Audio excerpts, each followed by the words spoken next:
Good morning. My name is Marcinda Kester. I am your NASCOE president. Some of you may know this and some of you may not. We have been in Washington, D.C. this week representing all of you at a management meeting and at our negotiation session. There are 16 of us here in D.C. that have been proudly serving all of you and bringing your concerns to upper management and making sure that they're aware of the issues out there. It was a very good session this week, very positive, lots of good input. Your area negotiation consultants did an amazing job making sure that they expressed all the concerns that were brought to our attention. Our national co-chairs did an amazing job organizing everything along with our NASCOE secretary. Can't thank them enough for making this week go so smooth. A lot of wins this week, a lot of really good discussion on some much needed areas of concern that you all have brought to our attention. I will tell you, I'm not going to steal program's thunder by telling you everything that happened this week, but I am going to hit some highlights of some things. Obviously, the number one topic that is near and dear to all of us is the PT pay classification. Lots of very good discussion about that. I would love to tell you that they waved a magic wand and found lots of money and we're all getting raises, but unfortunately we know that's not the case because at the end of the day it does come back to budget, and they've got to figure out what that budget is, what the need is, and figure out a way to make it happen. They are looking into it. There's lots of things that they're considering as far as how to do different things, how to retain the employees we have, how to get new employees, how to get good employees applying for our jobs. One thing that they are doing in the advertisements of the jobs is in that questionnaire. A lot of us have found that when people are applying, they're getting kicked out because they're answering that question, what's the lowest grade you'll take? Well, they're answering a 4, a 5, or a 6. They'll answer all 3 of them when they really only qualify to come in at a 4 or a 5. So if they answer that 6, it kicks them off of being on that cert because they're not qualified for a 6. So that question is going to be removed from that questionnaire at some point in time here in the near future. So that's a tremendous win for us. It's really going to help us, I think, get those candidates that have been missing out on our certs for us. The other big win that I'm personally excited about, because I have this program a lot in my office, is we're getting ELAP software. It's not going to happen tomorrow, but they are in the works of developing it. They're putting together a implementation task force to test the software. So that is super exciting. So look for that in the near future.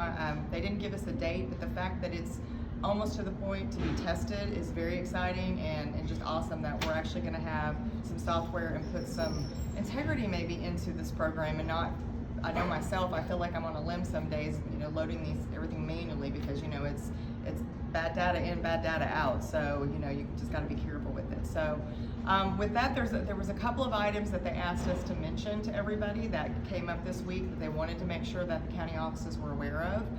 If you're a hiring manager and you have had someone who turned a job down because the pay just wasn't enough, there is a paragraph in the 27 PM handbook, it's paragraph 701, it's called Superior Qualifications. If you have not reviewed that paragraph, I encourage you to take a look at it, because what that paragraph does is it gives you the ability to negotiate with someone who doesn't want to accept a pay. You look at that and you determine whether or not they could qualify for something higher, but yet they just don't meet those 2 bullets that are in 27 PM. You work with your AO and determine whether or not they could come in at a higher step. You can't offer them a higher grade, but you could maybe bring them in at a higher step. So that's something to consider. They also want to make sure that everyone's aware that the student loan incentive repayment program is going to be issued again this year. So if you're a person with a student loan, you might want to review that notice and see if you're eligible and maybe take advantage of it. Another big topic that was discussed this week was the debt ceiling. I know that's a big concern for everyone if you're watching the news. It is very fluid. There's no promise that they're going to pass a debt ceiling by June 1. So you want to make sure that you're paying attention to that. There's 2 scenarios of how this could go if they don't pass a debt ceiling. So the one scenario is that we come to work, we have limited abilities. So that means we're there, we can answer emails maybe, but we maybe can't make ERP2 payments, or we can't do ELAP payments. Those are just examples. They will tell us if this happens, what we actually can do at work. It'll be frustrating because you want to service your farmers, and yet we're in the office and they're going to expect us to service them, but yet we're not going to be able to. So that's one scenario. The other scenario, which is probably the worst case scenario, would be that it's treated like a furlough, which will look much different than the last furlough. They deemed us essential during that time period, and we had to come into work, we weren't getting paid. They found out that was not appropriate. That was not the correct way to treat us. Not treat us, but they didn't interpret it correctly, let me say it that way. So what they have found is that if we are furloughed, there will be very little things that can be done, like opening mail, depositing money, maybe filing liens, things like that. Other than that, we will be at home, and there is legislation that was passed that once we come back, we will get paid. So those are the two scenarios. Worst case scenario is debt ceiling doesn't pass. Best case scenario, come June 1, we have a debt ceiling passed and we're good. So just watch it. If you're furloughed, not working, not getting paid, you still gotta pay your bills. So you might want to pay attention to it. It is kind of important. So with that, I am going to turn it over to, I have Sarah Bullion with me from Alabama. She is a 2-year program technician, and this is her first time being at negotiations. And so it's exciting that she's one of our first timers, and I'd love for her to tell you about her experience. So Sarah? Hi everybody, so I'm the Southeast Area Chair and a part of the Programs and Negotiations team. So all throughout the year we work on the program submissions and then try moving it up to DC, but usually once a year we have the opportunity to be able to present these negotiation items to DAFO and DAFP and all these higher ups here within the Farm Service Agency. So this week we specifically had to go over the 2022 negotiation items because there wasn't a meeting last year for it, and we have already worked on 2023 items and we're working on submitting them, and hopefully they will work on them this summer.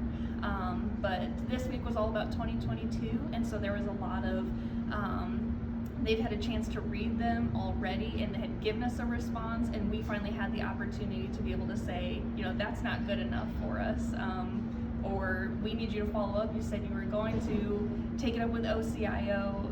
Where are we at with that process? And it was just a really amazing experience to get to see and talk with these higher ups. I know especially for the DAFP team, I felt pretty amazed that these are the people I've seen do the national trainings when NAP or CRP has brand new things. They are training the nation, and now we get to sit here and present these items to them and stuff. We even had the opportunity when we were in the afternoon of our second session, we had Zach Ducheneau actually come into the office and get to speak with us for a little bit, and he cares enough about FSA that he had gotten off the plane, his luggage was in the hallway, but he wanted to come sit there and hear some of the stuff that we had to say. And so it was just a very humbling experience, especially because everything that we were presenting weren't items that we submitted. It wasn't words that we wrote. We only got to present what our county office employees wanted to submit up to NASCOE, and we got to fight for those things. I kind of always live by the motto, be the change you want to see in the world, and so getting to do that was just a really incredible experience, that's what we got to do. We're all FSA employees because we love our jobs and love our producers, and then all of us were there as NASCOE employees because we care so much about the FSA employees and wanted to be there and be able to present these items. So it was just a really incredible experience, and I'm looking forward to getting to do it again in the future. Thank you, Sarah. Sarah did an amazing job this week, as did all of the negotiation consultants.